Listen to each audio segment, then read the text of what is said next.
Hello, welcome to the Grow Your Wealthy Mindset podcast, where it is all about helping amazing physicians just like you create a wealthy life free from burnout and with the financial security to practice medicine on your own terms. I'm your host, Dr. Elisa Chiang. Welcome back to another episode of the Grow Your Wealthy Mindset podcast. For this episode, I thought I'd talk about something that I've been thinking about a lot recently. I'm currently in the process of transitioning in my work as a physician. While many people focus on the financial compensation offered with a new job, some people put less focus on the longer-term financial compensation. This is probably even more so for residents and fellows who are looking at their first attending job offer. In my experience, most physician jobs will have a guaranteed salary for a period of time, typically 1 to 2 years. During this time, it's possible to earn a bonus as well. There may be a signing bonus, there may be a bonus based on productivity, there may be bonuses for other reasons. After the guaranteed period, the compensation will generally be based on some measure of productivity, whether that's RVUs or collections. RVUs are revenue value units, and the value is based partially on your specialty, but also upon what your employer assigns. It can be difficult to learn what the RVU assigned is for each service that you provide, but you should be able to get some report on the RVUs you generate each month from your employer.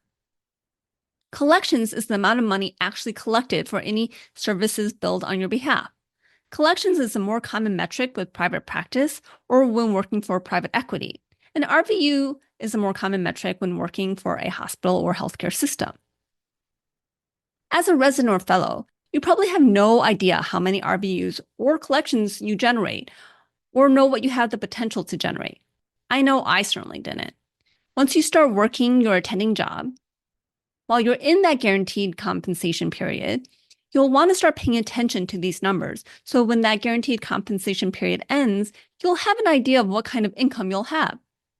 It's possible that you could end up having a significant pay cut depending on your productivity. You may think that you're working hard and seeing a lot of patients with a full schedule, so you should be fine, but this may not actually be the case. It could be that your office hasn't been billing appropriately for your services, or that your office has a poor time actually collecting the money that's billed.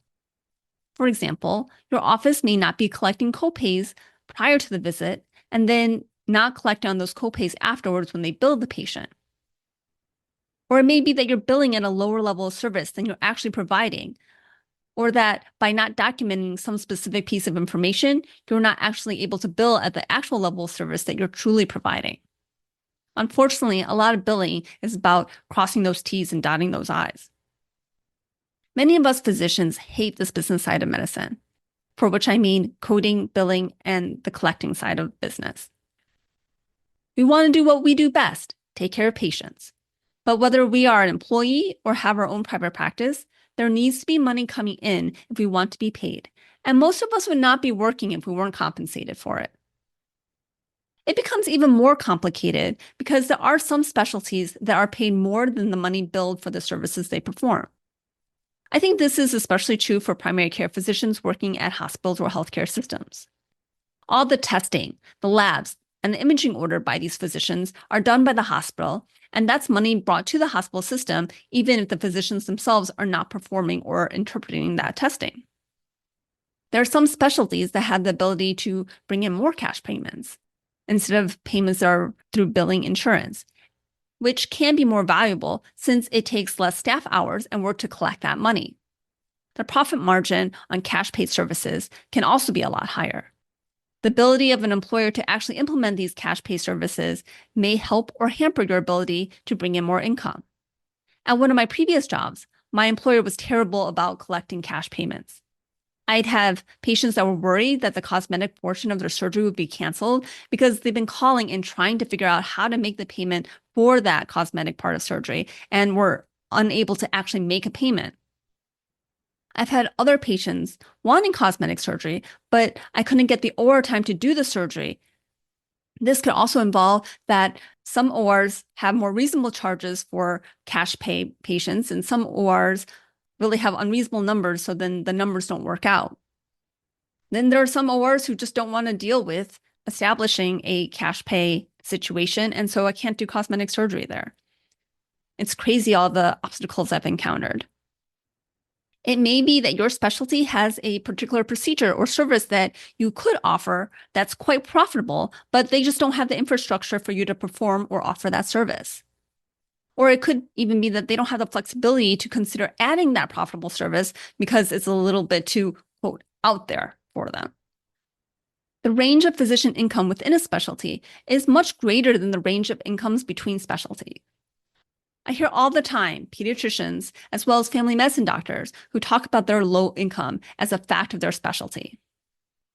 That being said, there are family medicine doctors that have made more during their first year of working than I made as an ophthalmologist and oculoplastic specialist.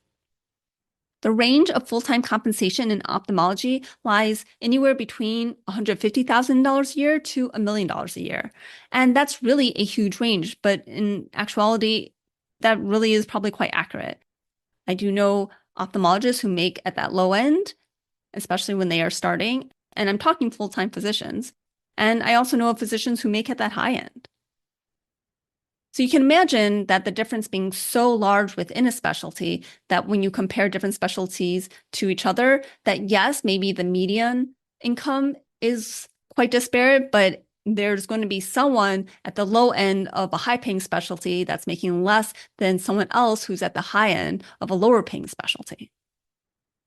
So let's go back to talking about how you can make sure that your income doesn't actually drop once your guaranteed compensation period is over. Obviously, this is something that most people want to avoid. And part of this depends on what stage you are at in your position. If your guaranteed period is ending soon, then you'll want to start talking to your employer to renegotiate your contract. Before talking to your employer, try to get as many facts as possible. What have your RVUs or collections look like? And what do they need to be for you to keep your current compensation?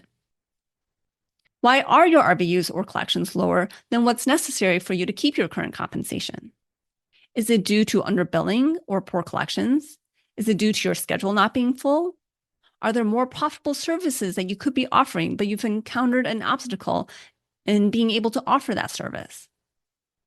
When you meet with your employer, you'll want to be able to present a case of how you can improve your future RVUs and collections and how you can work with your employer to make this happen. Get them to buy in so they help you with what you both mutually want, which in the end is more money. If you just recoiled when you heard me say that, then you have to be honest with yourself. You do want more money than they want to pay you, don't you? You likely work hard to provide good healthcare to your patients. You want to be appropriately compensated for that hard work. You may be telling yourself that you didn't go to medicine just to make a lot of money, but you did invest heavily in yourself to become a physician, both in time and money. Everyone needs money to pay for basic living needs, and there's no shame in needing or wanting money. If you're a new attending, there's a high likelihood that you also have educational debt from your training. So get comfortable with the idea that yes, you want money, and that's not a bad thing. Now that we got that out of the way, let's get back into talking about negotiating your contract. If the issue is that your schedule has not been full, then you'll want to talk to your employer about how you can get it full. This may mean reaching out to more referring providers or reaching out to potential patients. What would you be willing to do to market yourself to your community? How can you get your employer to help you with that? Marketing ourselves is also something that we physicians don't generally like to think about. However, I want to talk more about what marketing truly is. Marketing is letting people know who can benefit from your service and that your service exists. So let's flip it around. If you had a problem you would like solved, and there was a service to solve your problem, wouldn't you want to know about it? If you've got a pain or discomfort somewhere, and you've been told that the only way to fix it is through surgery, but you don't want surgery, and there's this new therapy that doesn't involve surgery that's effective for your problem, and there's a physician who does this treatment in your area, wouldn't you want to know? Well, if you're the physician who can provide the treatment, your future patients want to know that you're available to provide it for them. That's what marketing is. It's letting your future patients know about the services you provide that they would benefit from and that they potentially want to have and want to pay for. If you have some time before your guaranteed compensation period ends, then you'll want to get your numbers, whether it's RVUs or collections, and find out what levels of productivity you need to be at to continue to get your compensation. The more time you have, the more you can work towards ensuring that you get your productivity up to the level where you want them to be in order to be compensated how you want to be compensated. Of course, if you find that your productivity will actually allow you to continue your compensation and even potentially make more, then you may want to talk to your employer about getting a productivity bonus even while you're in the guaranteed compensation period. If you're at the point where you're still job searching and haven't signed a contract yet, this is when you really want to be asking questions like, what is your potential future employer's marketing plan for you? Are you taking over for a physician who's leaving so that you'll be inheriting a panel of patients? Or are you being added due to growth of the practice? If you are taking the place of a retiring physician, what was that person's numbers? What did their patient panel look like? How many patients did that physician see a day? And how many procedures or surgeries did they do, if that's applicable for your specialty? I once took a job where I thought I was inheriting a full panel of patients, and it had turned out that that retiring physician had really slowed down quite a bit. And so a lot of his patients actually ended up with different providers because he wasn't available for them to see. So I really didn't have a full schedule of patients like I thought I would when I started. Other questions that you want to ask are, what's the catch area for the practice? Meaning, what is the population size of people who would come to your practice location? Depending on where you at, there's a population of the town or city you live in, but there may be a wider area where people actually come from the more rural surroundings and drive in to get healthcare where you're located. How many other physicians are already in this catch area? For each specialty, there's generally an approximate number of physicians that a given population can support.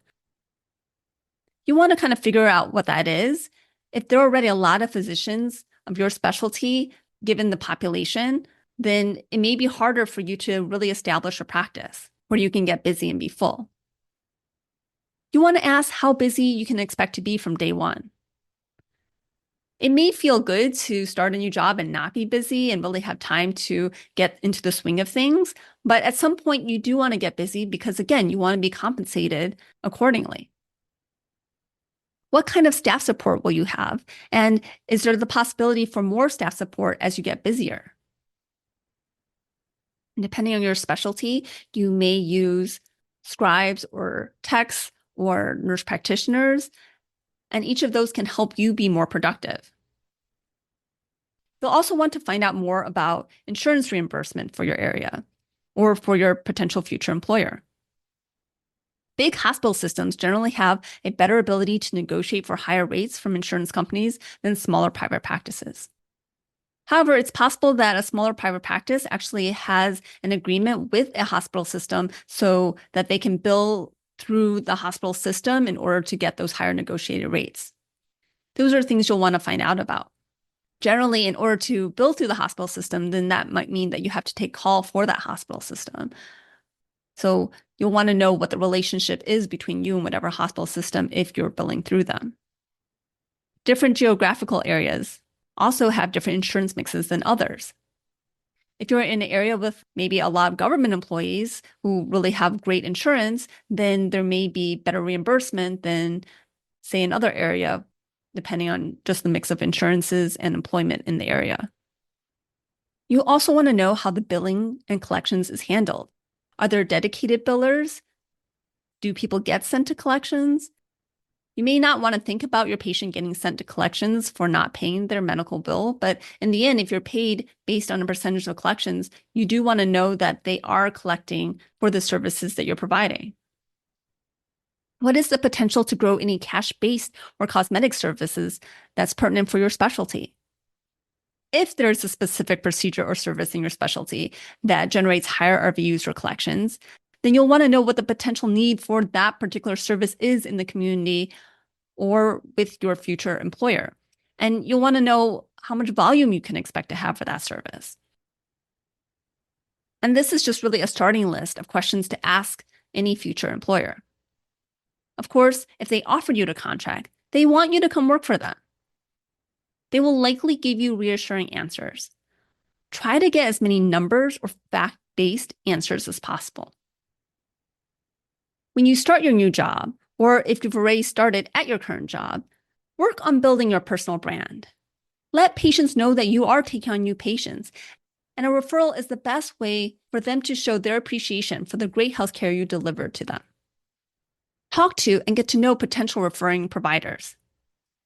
Ask them to give patients your name and not just your employer's name. I give out my cell phone number to referring providers so that they can reach me directly. And I think that goes a long way to have that personal communication. I've never had a referring provider abuse that ability to contact me easily. And if you're someone who refers to other providers, isn't it great to be able to just text them in order to find out information instead of having to have someone in your office call their office and find out what's going on with the patient? July is a time where a lot of graduating trainees are just starting their new jobs. It's also a time where residents and fellows who are starting their last year of training should start thinking about their job search. If you know someone who would benefit to listening to this week's podcast episode, please share this episode with them. If you love listening to this podcast, please leave a 5-star review with Apple Podcasts. It helps other potential listeners find the podcast. And thank you so much for being a listener of the Grow Your Wealthy Mindset podcast. If you enjoyed this episode, I would love it if you could share it with your friends and colleagues. And now for the disclaimer. I am not a certified financial planner, accountant, or attorney, and nothing I say should be construed as professional investment, tax, or legal advice. This show is primarily for your education and entertainment. I am a physician, but I'm probably not your physician. So if you need any medical advice, please contact your own physician. Thank you.